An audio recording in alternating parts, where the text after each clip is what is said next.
কাঁচা লঙ্কার official YouTube চ্যানেলে সবাইকে জানাচ্ছি একটা ওয়ার্ম ওয়েলকাম। আশা করি আপনার প্রত্যেকে খুব ভালো আছেন। আজকে কিন্তু আবারও একটা ডালের রেসিপি নিয়ে এসেছি। আজকে বানাবো টমেটো ডাল। আমি আজকে টমেটো ডালটা বানাবো মুগ ডাল দিয়ে। খেতে কিন্তু ভীষণ ভালো হয়, খুব সহজ একটা রেসিপি। চলুন আমার সাথে কাঁচা লঙ্কা রান্না করে প্রথমে আগে আপনাদেরকে উপকরণগুলো একবার দেখিয়ে নিই। টমেটো ডাল বানানোর জন্য প্রথমে আমি 2 কাপ মতো মুগ ডাল নিয়েছি, যেটাকে ভালো করে ধুয়ে পরিষ্কার করে নিয়েছি। 3টে টমেটো আমি লম্বা করে কেটে নিয়েছি। 2 টেবিল স্পুন আমি রসুন কুচি নিয়েছি। 1 টেবিল স্পুন আমি 5 ফোড়ন নিয়েছি। 4টে শুকনো লঙ্কা নিয়েছি আর 4 থেকে 5টা কাঁচা লঙ্কা নিয়েছি। 2 টিস্পুন আমি হলুদ গুঁড়ো নিয়েছি। ফ্রেশ কিছুটা ধনেপাতা নিয়েছি। আর সবশেষে স্বাদ মতন চিনি আর স্বাদ মতন নুন নিয়েছি। আমাদের কিন্তু এই কটাই উপকরণ লাগছে। এবার চলুন প্রথমেই রান্নাটা শুরু করে ফেলি। রান্নাটা শুরু করার প্রথমেই আমি একটা প্রেসার কুকারে 1/2 লিটার মতো জল গরম করতে বসিয়ে দিয়েছিলাম। তাতে আমি মুগ ডালটা ঢেলে দিলাম। মুগ ডালটা দিয়ে আমি 1/2 টিস্পুন হলুদ গুঁড়ো দিলাম আর দিলাম স্বাদ মতন নুন আর 2টো কাঁচা লঙ্কা। ডালটা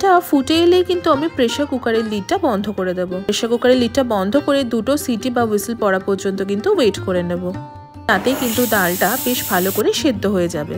ডালটা কিন্তু আমার সেদ্ধ হয়ে গেছে। এবার রান্নাটা শুরু করি। তার জন্য কড়াইতে 2 টিস্পুন মতো সর্ষের তেল গরম করে তাতে প্রথমে দিলাম শুকনো লঙ্কা,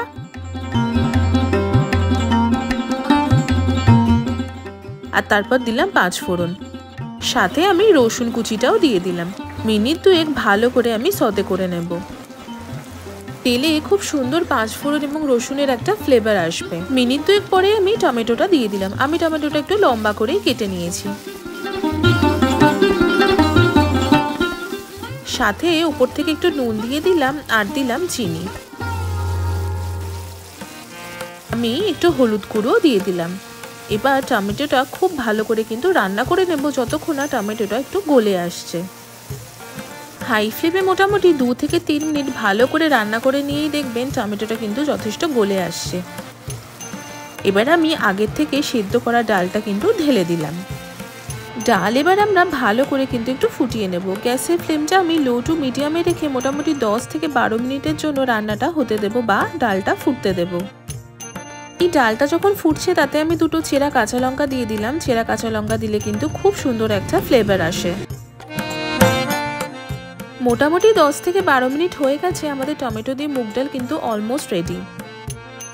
ডালটা দেখুন দেখতে কত সুন্দর হয়েছে আর কত ঘন হয়েছে। এই ডালটা কিন্তু ভীষণই ফ্লেভারফুল। উপকরণ কিন্তু নামমাত্র লাগে, কিন্তু ডালটা খেতে হয় ভীষণই সুন্দর। এবার আমি উপর থেকে কিছুটা ফ্রেশ ধনেপাতা দিয়ে দিলাম। ডালে ধনেপাতা দিলে কিন্তু খেতে ভীষণ ভালো লাগে, তাই জন্য ডাল আমি যখনই রান্না করি একটু ধনেপাতার ব্যবহার কিন্তু সবসময় করি। ধনেপাতাটা দিয়ে গ্যাসের ফ্লেমটা অফ করে দিলাম। আমাদের টমেটো ডাল কিন্তু একদম রেডি হয়ে গেছে। আমি সার্ভ করছি গরম গরম টমেটো ডাল মুগ ডাল দিয়ে। আপনারা চাইলে কিন্তু এটা মসুর ডাল দিয়েও করতে পারেন। গরম গরম ভাতের সাথে এনজয় করুন টমেটো ডাল। কেমন লাগলো আজকের এই রেসিপিটা কমেন্ট সেকশনে জানাতে কিন্তু একদম ভুলবেন না। আশা করি আপনাদের আজকের এই রেসিপিটা খুব ভালো লেগেছে। যদি ভালো লেগে থাকে তাহলে অবশ্যই আমাদের চ্যানেলটা সাবস্ক্রাইব করবেন, আমাদের ভিডিওটা লাইক করবেন আর এই ভিডিওটা প্রত্যেকের সাথে শেয়ার করবেন। দেখা হচ্ছে পরবর্তী আরো একটা খুব সুন্দর রেসিপির সাথে। ততক্ষণের জন্য ভালো থাকবেন, সুস্থ থাকবেন আর কাঁচা লঙ্কাকে এইভাবে ভালোবাসা সাপোর্ট দিতে থাকবেন। See you soon and happy cooking.